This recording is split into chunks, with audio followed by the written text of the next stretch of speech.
Bueno, la última vez que hablamos, en octubre, me dijiste que una crisis política podría desatar una corrida bancaria, lo que seguramente llevaría a la inflación a los 3 dígitos.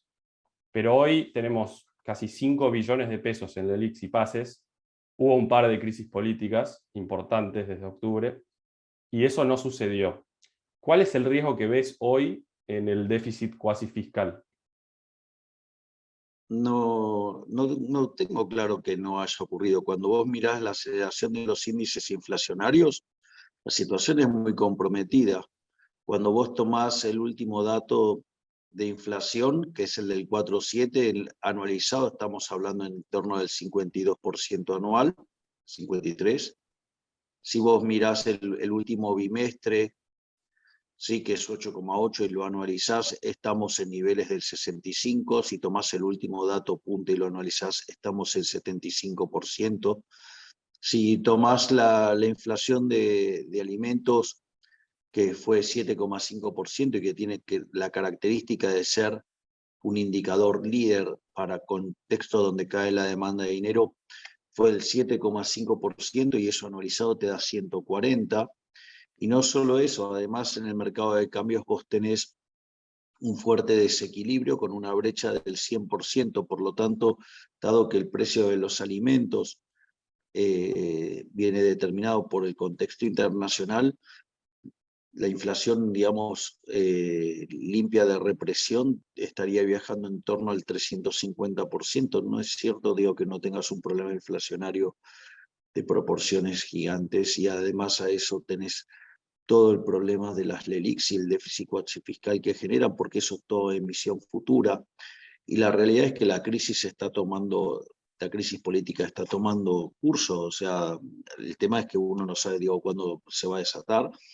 Y la verdad es que de hecho, en este momento se está hablando de una posible renuncia del presidente, se habla de una asamblea legislativa. O sea, la situación es muy compleja, o sea que todavía no tenés terminada de materializar la crisis y el problema inflacionario argentino, digamos, se está acelerando cada vez más. Por lo tanto, justamente lo que tenés es la convalidación de que todo lo que te dije estaba todo bien.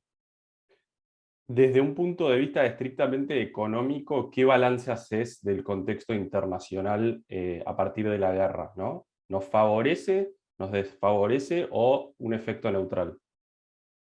Desde mi punto de vista, primero esperemos, digamos, por el bien de la humanidad, que el shock sea de características transitorias, porque, digamos, si fuera permanente la cosa sería muy peligrosa.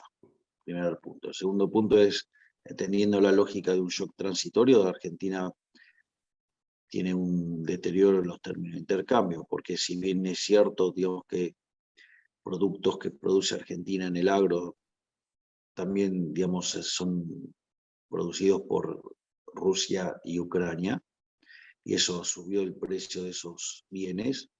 También es cierto que el del precio de los bienes energéticos subió más que proporcionalmente y Argentina es un importador neto. Por lo tanto, el efecto es negativo. O sea, el efecto de los términos de intercambio sobre Argentina es negativo. Por lo tanto, digamos, le va a implicar una posición todavía más complicada en el mercado de cambio. Lo que sucede es que Argentina, entre el ala moderada del oficialismo y la pseudo oposición, se pusieron de acuerdo para pasar un programa, digamos, con el Fondo Monetario Internacional, donde básicamente lo que se hace es continuar con la fiesta de la política y castigar un ajuste más que proporcional sobre el sector privado. Así es que, digamos, también, digamos, si bien, digamos, el extra adicional de cash que va a recibir Argentina en esta fase del acuerdo, le ayuda a tener caja, digamos, o sea, compensa con lo que, digamos, pierde por otro lado y además, o sea, el resultado va a ser negativo porque en el fondo lo que se terminó haciendo es un ajuste sobre el sector privado, que es el que genera riqueza favoreciendo a los parásitos de la política. ¿Crees que puede faltar gas en el invierno? Definitivamente, definitivamente las empresas les van a cortar el gas. O sea, las empresas les van a cortar el gas. ¿Eso por una cuestión de falta de divisas para importar o por escasez en general en el mundo? A ver, digamos, el problema es que Argentina tiene una tremenda, digamos, escasez de divisas. O sea, entonces el gobierno, o sea, administra qué paga y qué no paga. Entonces, de hecho, vos fíjate que el último indicador de actividad económica, digamos, ya desaceleró. Imagínate, digamos, o sea, cuando mires con restricciones sobre la capacidad industrial, o sea, Argentina, digamos, o sea, son todas malas noticias. Y la realidad es que, digamos, Argentina podría estar produciendo eso. Ujú. Y no lo hace porque tiene un gobierno, digamos, que destruye contratos, que no da previsibilidad, que básicamente vive expropiándote con una presión fiscal demencial. Por lo tanto, la realidad es que no vienen cosas buenas para Argentina. ¿Lograste instalar un debate en torno a la dolarización? La mayoría de los economistas que vi entrar en ese debate se opusieron, entre otras razones porque no existen países de nuestro tamaño que lo hayan hecho, porque ha traído problemas a la hora de navegar crisis en países como Ecuador y Panamá, y porque lo ven como un atajo que finalmente no resuelve los problemas estructurales que tiene la Argentina. ¿Por qué vos preferís eliminar el peso antes que trabajar en fortalecerlo? Probablemente porque entiendo mucho más de teoría monetaria que ellos, en primer lugar, seguramente. A ver, vamos por parte, vamos por el primer argumento, porque no lo hicieron otros países. Los mismos que dicen esa estupidez, te diría que en el año 1813 hubieran votado entonces a favor de seguir con la esclavitud, porque, mirá, digamos, o sea, si se te iba a ocurrir, digamos, abolir la esclavitud, o les podría decir algo un poquito más complicado, ¿no? O sea, millones de moscas no pueden estar equivocadas, vayan y coman lo mismo, pero que lo coman ellas, no yo. O sea, por lo tanto, digamos, eso se llama una falacia, se llama falacia ad populum. Eso no es un argumento serio. Ese es el primer punto. El segundo, digamos, el segundo argumento, anda dándome los argumentos y te los voy De la refutando. dificultad, digamos, que quedaron maniatados Ecuador y Panamá en cuanto a tener margen para navegar las crisis. A ver, también, digamos, o sea, el tema de Ecuador, acá, por ejemplo, se trató diciendo que fue un verdadero fracaso. Y en realidad el caso de Ecuador es un éxito rotundo. Digamos, Ecuador venía con una aceleración inflacionaria muy importante. Los individuos decidieron pasarse al dólar y una vez que se pasaron al dólar, la inflación cayó estrepitosamente. Por lo tanto, digamos, la cuestión de la dolarización, que es un caso particular dentro del caso que yo propongo, que es la competencia de monedas con Banca Simon, en realidad, digamos, el caso fue súper exitoso, digamos, es el país con menos inflación de América Latina, punto uno, o sea, con lo cual en ese aspecto es verdaderamente exitoso. Después, digamos, además los mismos que han argumentado con el caso de Ecuador mienten. La dolarización en Ecuador es una política de Estado y en realidad los políticos ladrones como Correa quisieron sacarla y no pudieron porque justamente es algo que lo decidió la gente. Ese es el segundo argumento. Por lo tanto, digamos, mienten con el caso de Ecuador. El caso de Ecuador fue profundamente exitoso. De hecho, Ecuador estaba en una situación muy parecida a la de Venezuela. Y Venezuela siguió el consejo de estos econochantas, ¿sí? Digamos que hicieron todos estos argumentos. Bueno, Venezuela perdió más del 70% de su PBI per cápita en dólares y tiene 95% de, creo que son 95-98% de pobres. Así es que, digamos, una maravilla, digamos, o sea, el arreglo monetario que, digamos, cómo resolvió el problema Venezuela frente a una situación parecida a la de Ecuador. Y en rigor, el Ecuador, digo, tuvo mejoras en sus salarios reales. Y la otra, digamos, o sea, a ver, el punto es, digamos, los problemas monetarios se arreglan con herramientas monetarias. Si vos tenés un problema fiscal, lo arreglás con la herramienta fiscal. Si vos tenés un problema de crecimiento es porque digamos, tenés problemas en la acumulación de capital físico, humano y tecnología. ¿Me querés decir dónde está el dinero ahí adentro? Si no está el dinero, o sea, digamos, o acaso, digamos, se puede imprimir dinero, digamos, imprimir crecimiento económico emitiendo dinero. O sea, el tema es, digamos, que a vos te enfrenta a resolver los verdaderos problemas que tenés. Es decir, lo que pasa es que muchos de esos economistas son cómplices de los políticos ladrones, trabajan para los políticos ladrones. A ver, porque en el fondo te diría, la pregunta es moral, Francisco. O sea, el señoriaje, ¿sí? La financiación, la emisión de dinero para financiar el déficit fiscal es una estafa, ¿sí? Es un robo, ¿sí? Digamos, yo lo suelo hacer con un ejemplo de si estuviéramos trabajando en una economía que opera en oro y viene un amigo y me dice, un físico y un químico, y me cuentan cómo hacer para replicar el oro, o sea, a partir del plástico. Entonces, si vos comprás plástico y lo convertís en ese oro falso, bueno, digamos, mientras que lo tenés en tu casa no pasa nada, porque es una mera falsificación. Ahora, cuando vos lo metés adentro del sistema, es una estafa porque estás cambiando. O sea, no vas a cambiar un lingote por un lingote porque a todo el mundo le resultaría raro. No vas a cambiar 2 lingotes por un lingote porque a la gente le resultaría raro. ¿Cómo lo vas a hacer? Lo vas a meter adentro de la economía haciendo transacciones.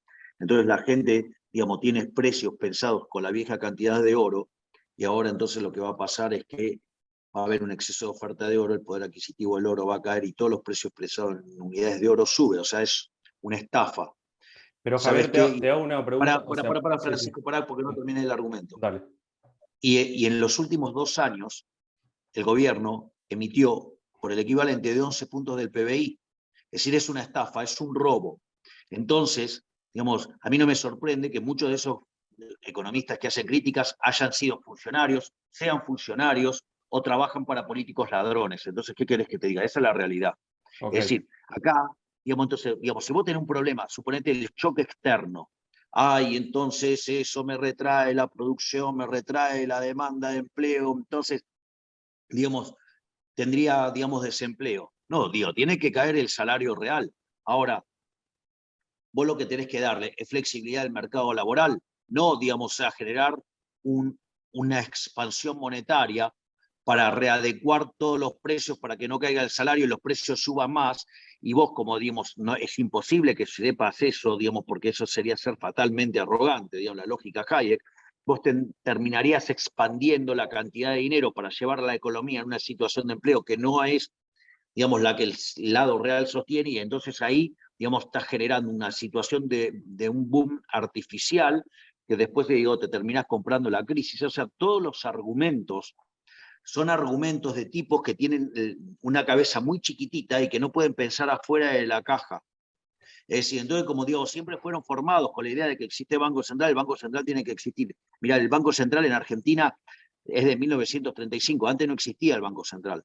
O sea, Argentina, digamos, había llegado a ser el país más rico del mundo sin Banco Central. Así que, ¿de qué estamos hablando? Pero te puedo Entonces, digo, interrumpir yo no justo en tengo... ese punto porque ¿por qué la solución no está en hacer lo que hace Perú, por ejemplo, que tiene un banco central fuerte y autónomo y no financia el tesoro descontroladamente?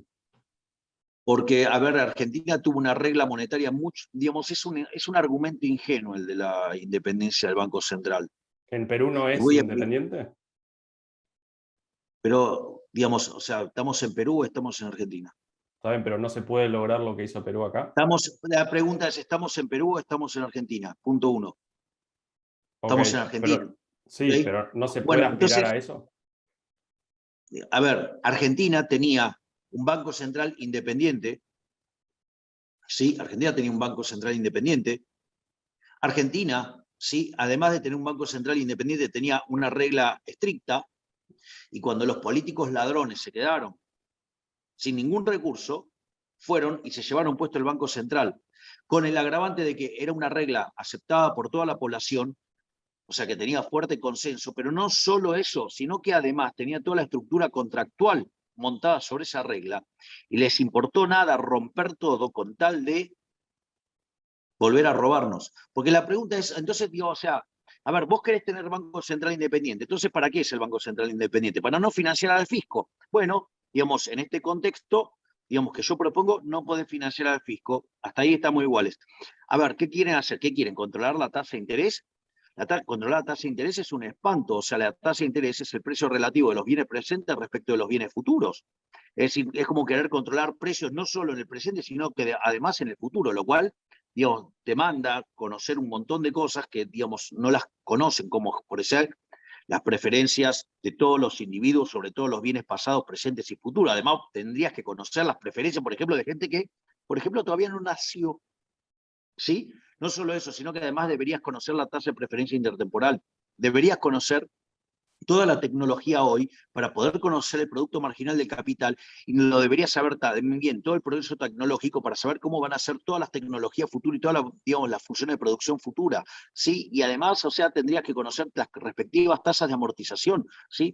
Y además deberías, entre otras cosas, tener la inflación esperada, o sea, con lo cual, digamos, o sea, me parece que vos solamente podrías hacer eso si sos omnipresente y omnipotente. Tengo la sensación de que ninguno de esos brillantes que puedan estar en el Banco Central, por más brillante que sean, sí tienen la capacidad de ser Dios. Por lo tanto, o sea, por eso digamos, Hayek lo llamaba la fatal arrogancia.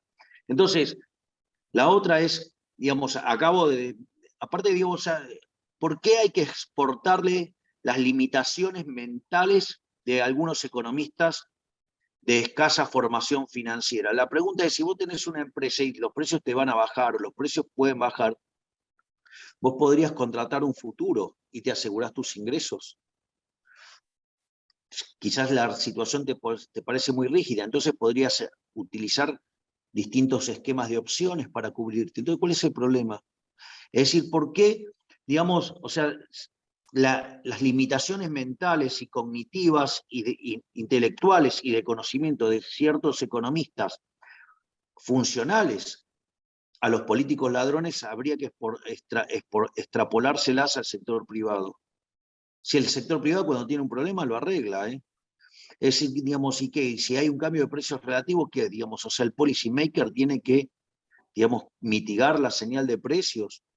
Aparte, mientras que vos dejes el Banco Central abierto, los políticos ladrones de Argentina, digamos, siempre lo van a tener a mano. Por lo tanto, digamos, no vas a poder capturar toda la baja de tasa de interés que tendrías que capturar con un ejercicio de estas características, porque sabes que en la primera de cambio el Banco Central te va a robar. Y aparte, digamos, no sería necesario tener un Banco Central, porque en el contexto que yo propongo, digamos, también que me han criticado, digamos, siguiendo, no, necesitas una autorización de la Fed, no necesito ninguna autorización de la Fed, porque puedo dolarizar de facto, y además tampoco me interesa tener, digamos, o sea, un acuerdo de la Fed para tener prestamista de última instancia, porque la primera reforma es pasar de banca de encaje fraccionaria a banca Simon. Por lo tanto, digamos, los problemas de política monetaria se arreglan con instrumentos que tienen que ver con la política monetaria. Eso se llama principio de clasificación efectiva de los instrumentos de mercado. Es algo que, digamos, desarrolló John Hicks. Y es lo lógico, digamos, tu problema de política fiscal no se arregla con política monetaria. ¿Entendés? Porque una de las cosas que vos te vas a ver es que hay unos que quieren utilizar la política monetaria para mantener el señoriaje. Hay otros que quieren mantener la política monetaria para tocar el mercado de cambios. Hay otros que quieren tocar la política monetaria para tocar, digamos, o sea, la tasa de interés. Hay otros para, digamos, estabilizar el mercado de trabajo. ¿No te das cuenta que, digo, son un montón de cosas, digamos, todas trabajando, digamos, sobre la política monetaria? ¿Qué crees que va a pasar? Va a haber lo de siempre, una explosión monetaria, porque van a tener 350.000 motivos para emitir dinero, y es lo que pasa siempre. Entonces, hoy emitimos por esto, mañana emitimos por esto, bueno, y por eso tenemos la inflación que tenemos. O sea, el ritmo al cual se acelera la inflación en Argentina, ¿sí? Digamos, es tremendo. A ver, durante la convertibilidad de la última etapa, suponete que Argentina tuvo 1% de inflación, bueno, duplicaba, o 2, ponele, ¿sí? Que en realidad tuvo varios de deflación, como el 97, digamos, como el año 2001, ¿sí? Bueno, el punto es el siguiente, vos tenés situaciones, pero ponele que en promedio, no sé, tuvieras 2, por decir algo. Bueno, 35 años tardabas en duplicar el nivel de precios. Cuando vino el kirchnerismo dijo, no, esta vez va a ser diferente. Y en los primeros 4 años del kirchnerismo, que saltaste a 10% de inflación, que eso quiere decir que cada 7 años duplicabas el nivel de precios. Después pasaste a 20, o sea, con lo cual duplicás cada 3,5 años. Después a 30, o sea, cada 2,33 años duplicaste el nivel de precios. Con Macri se te fue, digamos, al 40%, o sea, en 1,75 años. Ahora, digamos, estás en 60, estás en un año y pico. Digo, ¿te das cuenta? Digo que es una locura. O sea, digo, es no entender o no querer aceptar dos cosas. Uno es que los políticos argentinos, la casta política, es una basura, son una manga de ladrones. Y utilizan la política monetaria para saquearte. No solo utilizan la política monetaria para saquearte, también son saqueadores del mercado de bonos. Argentina, digamos, o sea, es el máximo desfolteador de la historia moderna. Sí, es el desfolteador, ya le ganamos a Ecuador. ¿Sí? No solo eso, sino que además, digamos, también te suben los impuestos, o sea, y la presión fiscal en blanco, aclaro, Surayo, en blanco, en Argentina, es la más alta del mundo. Entonces la pregunta es, digo, o sea, esto es, no, o sea, yo te diría, no, bueno, mirá, un revólver no tiene por qué matarte. No tiene por qué matarte. Ahora, si ese revólver se lo vas a dar a un asesino y vos mismo te encargás de cargarle la bala, bueno, si te pega un tiro en la cabeza, después no me vengas digamos, que no me vengan a llorar porque te pegó un tiro en la cabeza, porque fue tu propia decisión, digamos, dejar a ese tipo que te mate. ¿Puede no matarte? Y la verdad es que podría que no, pero a la luz de la historia económica argentina, lo que sí está claro es que el político cuando pueda te va a robar. Fíjate Ok. que estamos al borde de una crisis tremenda y toda la casta política, con tal de seguir robando, ¿sí? Enfrenta tener que hacer un ajuste con el fondo para poder tenerle de acuerdo con el Fondo Monetario Internacional, y no solo que no ajusta, expande el gasto público en términos reales y le sobrereacciona el ajuste sobre el sector privado. Entonces vos me vas a decir que después no van a usar la política monetaria, no la van a usar 3 días, cuando la gente, digamos, o sea, empieza a decir, uy, mira, no la están usando, bueno, ahí te van a robar. Es decir, el Sí, político argentino, digamos, es una basura, es por definición una basura, es un estafador, es un ok. ladrón. Te Entonces, llevo, digamos, o te sea, llevo, te llevo ese argumento a Estados Unidos, ¿no? O sea, el dólar es una moneda controlada por bueno, un banco central y políticos estadounidenses, ¿no? Basándome en tu filosofía libertaria, ¿no deberías, en vez del dólar, abogar por ejemplo, una criptomoneda como el Bitcoin, que no es controlada por una clase política y que no tiene la inflación que tiene el dólar? ¿me podés decir dónde yo dije que abogaba por el dólar? ¿No dijiste que abogás por una dolarización de la economía? No. Ok, Es, digamos, otra falacia, se llama falacia del hombre de paja. Yo lo que propongo son las reformas monetaria y financiera en 4 etapas. La primera parte es transformar la banca. Mira, el único motivo por el cual existe un banco central es porque oficia como prestamista de última instancia. Ese es el único y verdadero motivo por el que existen los bancos centrales. Entonces, la primera reforma es pasar de la banca de encaje fraccionario a banca Simon, que es un modelo de banca que se desarrolló durante la década del 30 en la Universidad de Chicago por 8 economistas que estaban liderados por Simon, sí, que es un sistema anticorrida. Tenés por un lado el almacén de valor, por el otro lado tenés la banca de inversión. Listo, digamos, o sea, vos vas al almacén de valor, sacás el dinero cuando se te da la gana. Vas a la banca de inversión, si tu negocio salió mal, digamos, básicamente quebrás vos, quiebra el fondo, digamos, o sea, pero no se socializa la pérdida. Por lo tanto, digamos, no tenés más corrida, se recicla en el sistema de precios y se acabó.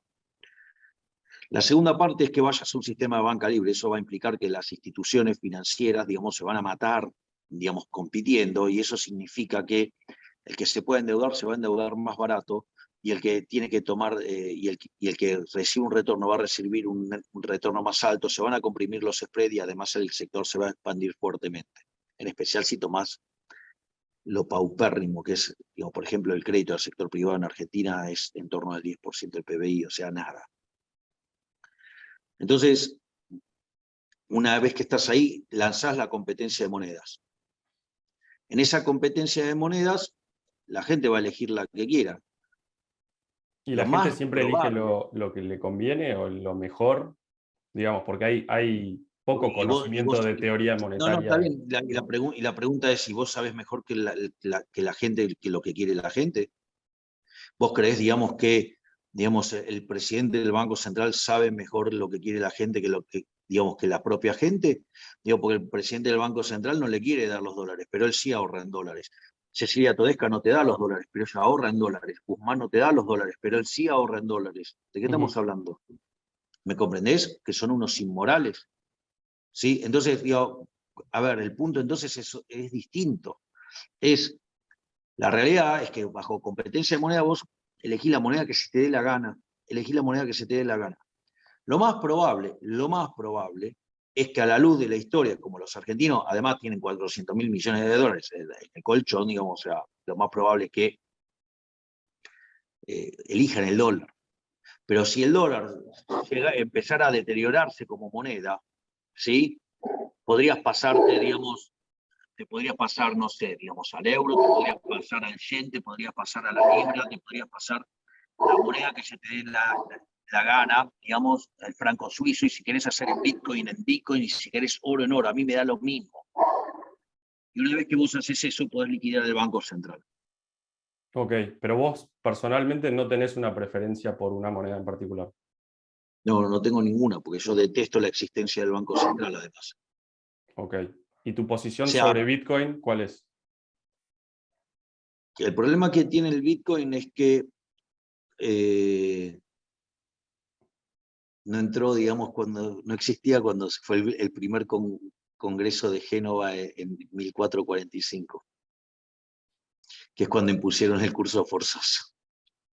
En realidad, o sea, el problema es que digamos, la gran resistencia de todo esto son los políticos ladrones que no quieren ceder el señoríaje. Esa es la realidad. Esa es la única verdad por la cual existen los bancos centrales. ¿Sí?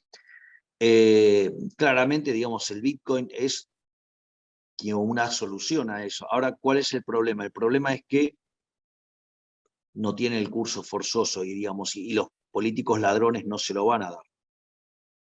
¿Me comprendés? Es decir, un político ladrón no te va a dejar, digamos, la libre elección de monedas. ¿Por qué? Y porque pierde el señoriaje. Entonces, esa es la realidad. Entonces, cuando vos te empiezan a decir, digamos, el Banco Central Independiente, es una mentira, porque en realidad lo uso para lo que yo quiero o para lo que, digamos, los fatalmente arrogantes creen que pueden hacer. Y hoy Argentina, digamos, ha dado muestra, digamos, o sea, que tiene muchas personas que tienen ese aire de superioridad sobre el resto de la población. De hecho, lo hemos sufrido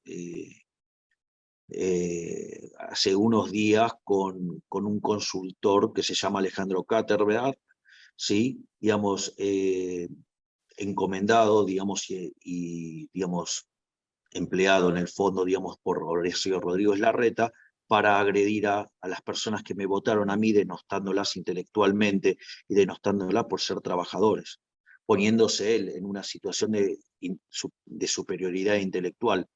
Digamos, algo nada nuevo, ¿sabes por qué? Porque Dios, o sea, aparte no es nada nuevo, porque digamos, o sea, la gente de Juntos por el Cambio tiene una gran pasión y admiración por la familia Clinton y por los Obama, y justamente el argumento que usaban, digamos, para denostar a Donald Trump era, digamos, que la gente, que digamos, era gente intelectualmente inferior, digamos, los que seguían a Trump. Bueno, digamos, es básicamente el mismo argumento. Así es que digo, esto hay que comprenderlo en la lógica de lo que ha pasado. Entonces, la verdad es que me agrega la casta, digamos, o sea, te diría que es un premio, porque significa, digamos, o sea, que ellos no quieren dejar de robar, que ellos no son parte del problema.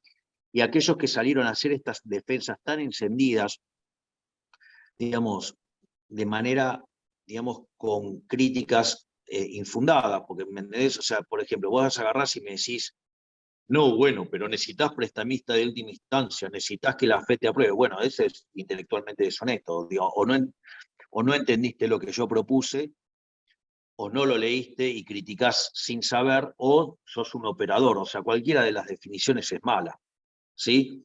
O, digamos, otros personas que han pasado por cargos, digamos, construyendo la falacia del hombre de paja.